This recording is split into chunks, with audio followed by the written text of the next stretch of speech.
Bismillahirrahmanirrahim. Assalamualaikum. Today we will discuss about factors of transpiration.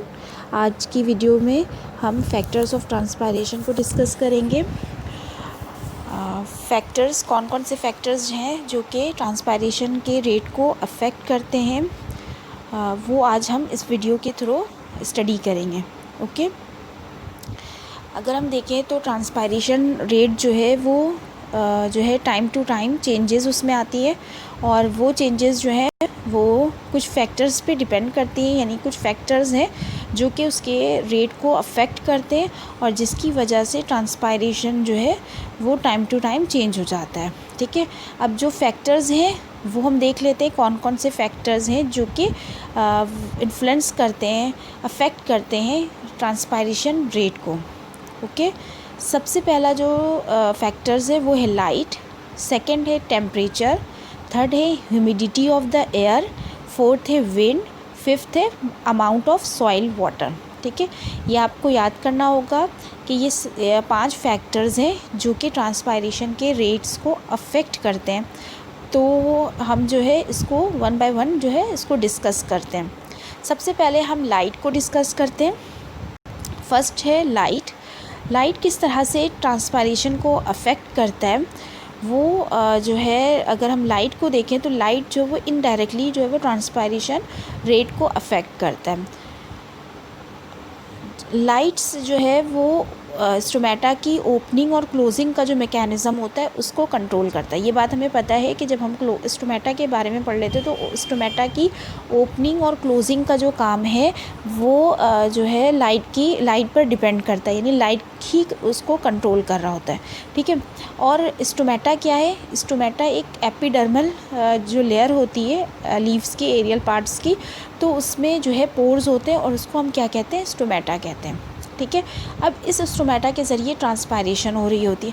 तो ये transpiration जो हो रही होती है तो इस स्टोमेटा की ओपनिंग और क्लोजिंग का जो कंट्रोल है वो किसके हाथों में? लाइट। ठीक है, लाइट पर डिपेंडेंट है। तो लाइट इस तरह से इनडायरेक्टली डिपेंड करता है रेट ऑफ ट्रांसपायरेशन को, क्योंकि अगर स्टोमेटा क्लोज्ड होंगे तो ट्रांसपायरेशन जो है वो स्लो हो जाएगा या नहीं हो सकेगा। तो इस तरह से वो लाइट पर डिपेंडेंट है, इनडायरेक्टली वो लाइट पर डिपेंड करते हैं।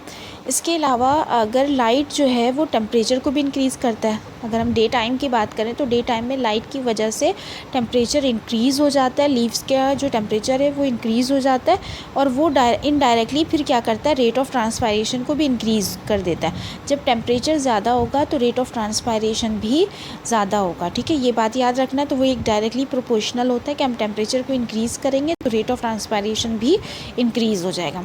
और अगर हम नाइट टाइम की बात करें, यानी कि डार्क कंडीशन में, यानी रात के वक्त की जब कंडीशन होती है तो उस वक्त लाइट नहीं होती तो टेम्परेचर जो है वो इंक्रीज़ नहीं होता है। उस वक्त जो है प्लांट के जो लीव्स होते हैं वो प्रिपेयर्ड जो कार्बोहाइड्रेट होता है उसको यूटिलाइज़ करते हैं, उसको कंज्यूम करते हैं। उसके नतीजे में क्या होता है? उनका ऑस्मोटिक प्रेशर रिड्यूस होने लग जाता है, और वो फिर उसके जो गार्ड सेल्स होते हैं वो क्या हो जाते हैं? फ्लैसिड हो जाते हैं, स्टोमेटा क्लोज्ड हो जाते हैं, और रेट ऑफ ट्रांसपायरेशन जो है वो स्लो हो जाता है। ठीक है, तो इस तरह से लाइट ने इनडायरेक्टली किसको अफेक्ट किया? रेट ऑफ ट्रांसपायरेशन को। किस तरह से अफेक्ट किया है? एक तो उसकी स्टोमेटा की ओपनिंग और क्लोजिंग को कंट्रोल कर रहा था, दूसरा वो जो है रेट ऑफ ट्रांसपायरेशन को अगर स्टोमेटा नाइट टाइम में वो क्लोज करके रेट ऑफ ट्रांसपायरेशन को रिड्यूस कर रहा था, और लाइट टाइम में यानी ड्यूरिंग जो है डे टाइम जो है वो क्या करता है? वो टेम्परेचर इंक्रीज़ करके रेट ऑफ ट्रांसपायरेशन को इंक्रीज़ कर रहा था। तो इस तरह से इसने जो है रेट ऑफ ट्रांसपायरेशन को टाइम टू टाइम अफेक्ट किया। इसके बाद हम जो है वो सेकंड फैक्टर्स पढ़ेंगे टेम्परेचर, और टेम्परेचर किस तरह से रेट ऑफ ट्रांसपायरेशन को अफेक्ट करते हैं वो हम जो है देखते हैं।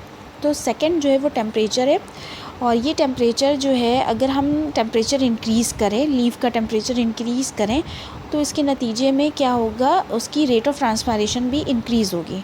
तो इट मीन्स के इन दोनों के जो दरमियान कौन सा रिलेशन है? डायरेक्टली प्रोपोर्शनल है, यानी एक चीज़ अगर हम इंक्रीज़ कर रहे हैं तो दूसरी चीज़ खुद ब खुद इंक्रीज़ हो रही है। यानी अगर हम टेम्परेचर इंक्रीज़ कर रहे हैं तो रेट ऑफ ट्रांसपायरेशन भी इंक्रीज़ हो रही है। ठीक है। और इसके अलावा टेम्परेचर जो है वो क्या करता है, किसको अफेक्ट करता है, रिलेटिव ह्यूमिडिटी। ये वर्ड रिलेटिव ह्यूमिडिटी भी हम पिछली वीडियो में डिस्कस कर चुके हैं कि रिलेटिव ह्यूमिडिटी क्या है, कि जो एयर प्रेजेंट है यानी जो एटमॉस्फेयर है जिसमें एयर है, विंड है, तो इन सारी चीज़ों में क्या होते हैं, वाटर वेपर्स होते हैं, वो क्या करते हैं, एयर को ह्यूमिड बना देते हैं, ह्यूमिडिटी उसमें लेकर आते हैं। तो जो है टेम्परेचर ने क्या किया, ह्यूमिडिटी, रिलेटिव ह्यूमिडिटी पे अफेक्ट किया, और इसकी वजह से वो but it is affected by the light, और ये लाइट से ही अफेक्टेड होता है। अगर लाइट है ज़्यादा होगी, सनलाइट की रोशनी ज़्यादा होगी, उसकी इंटेंसिटी ज़्यादा होगी, तो वहाँ टेम्परेचर इंक्रीज़ हो जाएगा। उस टेम्परेचर के इंक्रीज़ होने की वजह से वहाँ का रिलेटिव ह्यूमिडिटी पे अफेक्ट होगा, और उसके बाद वो डायरेक्टली किस पे अफेक्ट करेगा, रेट ऑफ ट्रांसपायरेशन पे। ठीक है। इसके बाद हम थर्ड पॉइंट को डिस्कस करते हैं, यानी थर्ड पॉइंट यानी थर्ड फैक्टर्स है जो कि इन्फ्लुएंस करता है रेट ऑफ ट्रांसपायरेशन को, और वो क्या है, ह्यूमिडिटी। ठीक है। तो ह्यूमिडिटी इससे पहले भी हम इसको डिटेल में डिस्कस कर चुके हैं, दोबारा इस पर देख लेते हैं कि जो ट्रांसपायरेशन का जो रेट है वो डिपेंड करता है ह्यूमिडिटी ऑफ द एयर पे, और ये जो है वो इन्वर्सली प्रोपोर्शनल इस पे जो है डिपेंड करता है। इन्वर्सली है कि अगर हम एक चीज़ को बढ़ा रहे हैं तो दूसरा चीज़ खुद ब खुद कम हो जाएगा, यानी कि ह्यूमिडिटी अगर बहुत ज़्यादा है, एटमॉस्फेयर की ह्यूमिडिटी हाई है, ज़्यादा है, तो उसके ट्रांसपायरेशन रेट जो है वो स्लो हो जाएगी, और अगर ह्यूमिडिटी जो है वो कम है तो जो है रेट ऑफ ट्रांसपायरेशन जो है वो इंक्रीज़ हो जाएगा। तो और ह्यूमिडिटी को टेम्परेचर और विंड वेलोसिटी, ये दो चीज़ें इस ह्यूमिडिटी पे को अफेक्ट करती हैं। ठीक है।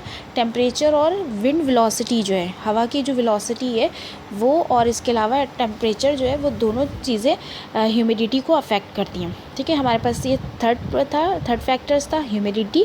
इसके बाद है विंड वेलोसिटी। विंड वेलोसिटी किसे कहते हैं कि हवा के का जो ब्लो होना है, जब विंड जो है वो ब्लो करता है तो ये क्या करता है कि हवा जब चल रही होती है तो ये क्या करता है, ह्यूमिड एयर को, यानी कि जो ह्यूमिड प्लेस एयर वाली जो जगह है वहाँ से वो कैरी करके वो वहाँ पर ड्राई एयर को लेकर आ सकता है। एक प्लेस से दूसरी प्लेस में रिप्लेसमेंट हो रही है कि एक जगह से ह्यूमिड एयर रिप्लेस होकर वहाँ पर ड्राई एयर आ जा रहा है by the help of wind velocity. ठीक है। विंड वेलोसिटी की वजह से ये काम हो रहा है कि एक जगह में जहाँ ह्यूमिड एयर है वो ब्लो करता हुआ जो है वो ड्राई प्लेस में चला जाएगा, और वहाँ से ड्राई एयर वहाँ पर आ जाएगा। तो इस तरह से विंड की वजह से ये रिप्लेसमेंट का काम होता है। ठीक है। और इससे जो है वो ट्रांसपायरेशन जो है वो भी इंक्रीज़ और डिक्रीज़ होता है। तो अगर एक जगह ह्यूमिड एयर है और अगर हम विंड के ज़रिए उसको रिप्लेस करके वहाँ पर ड्राई एयर ला देंगे तो ड्राई एयर के आने की वजह से ट्रांसपायरेशन इंक्रीज़ हो जाएगा उस एरिया का। ठीक है। और अगर एक एरिया है जहाँ पर ड्राई एयर है तो अगर उसको रिप्लेस कर दिया जाए ह्यूमिड एयर से तो वहाँ पे ट्रांसपायरेशन स्लो हो जाएगा। बिल्कुल यही चीज़ें ह्यूमिडिटी को ही एक्सप्लेन किया जा रहा है इस पॉइंट में भी, लेकिन इस पे जो है ये ह्यूमिडिटी को कौन जो है वो चेंज कर रहा है, विंड वेलोसिटी जो है उसको चेंज कर रही है। ठीक है। विंड की वजह से ये जो है एयर जो है वो क्या हो रहे हैं, रिप्लेस हो रहे हैं, तो इसकी वजह से, इसकी रिप्लेसमेंट की वजह से वहाँ का रेट ऑफ ट्रांसपायरेशन भी अफेक्ट हो रहा है। इसके बाद हमारे पास फिफ्थ पॉइंट है अमाउंट ऑफ सॉइल वाटर। जब वाटर की एब्जॉर्प्शन होती है सॉइल में, यानी कि सॉइल में अगर हम पानी डालते हैं तो सॉइल जो है उसको एब्जॉर्ब कर लेता है, तो इसका ये भी रिलेट करता है ट्रांसपायरेशन से। ठीक है। अब जब हम ज़्यादा सफिशिएंट अमाउंट ऑफ वाटर देंगे, सफिशिएंट अमाउंट ऑफ वाटर जो वो सॉइल में प्रेजेंट है, काफ़ी है, जैसे नहीं सॉइल जितना एब्जॉर्ब कर सकता है उतना पानी उसमें मौजूद है, तो इसकी वजह से ट्रांसपायरेशन भी फास्ट होगा। और when water is less amount तो ट्रांसपायरेशन बिकम स्लो। और अगर ट्रांसपायरेशन स्लो किस तरह से होगा कि अगर हम उसको सफिशिएंट अमाउंट ऑफ वाटर ना दें। ठीक है। तो अगर सॉइल है, क्योंकि हमें पता है कि हमारे जो प्लांट्स हैं उनके रूट्स जो हैं वो सॉइल पे जो है वो एम्बेडेड है, तो अगर सॉइल में सफिशिएंट वाटर है, उसके अंदर जो है वाटर प्रेजेंट है, तो वो क्या करेगा, वो ट्रांसपायरेशन रेट भी उसका फास्ट होगा। ठीक है। और अगर वहाँ पर उस सॉइल में शॉर्टेज ऑफ वाटर है तो फिर वो किस तरह से ट्रांसपायरेशन को जो है वो इंक्रीज़ कर सकेगा, तो वहाँ पर ट्रांसपायरेशन रेट जो है वो स्लो हो जा रहा है। तो आज इस वीडियो के थ्रू हमने फैक्टर्स ऑफ ट्रांसपायरेशन को डिटेल में डिस्कस किया है। ठीक है। और ये क्वेश्चन अगर आपके शॉर्ट में आ रहा है तो इसमें आपको इस तरह से लिखना है कि ये फैक्टर्स जो भी फैक्टर्स जो ट्रांसपायरेशन की रेट को टाइम टू टाइम अफेक्ट कर रहे हैं वो ये सारे 5 फैक्टर्स थे। इन सारे फैक्टर्स को आपको जो है वो 1 बाय 1 डिटेल में इसको बताना है। फर्स्ट था लाइट, सेकेंड था टेम्परेचर, थर्ड है humidity of the air, fourth है विंड, फिफ्थ है अमाउंट ऑफ सॉइल वाटर। ठीक है। और किस किस तरह से ये सारे फैक्टर्स ट्रांसपायरेशन रेट को जो है वो अफेक्ट कर रहे हैं वो आज हम लोगों ने देख लिए इस वीडियो के थ्रू। ओके, अगर आपको कोई इस टॉपिक से रिलेटेड कोई क्वेश्चन हो तो आप मुझसे पूछ सकते हैं।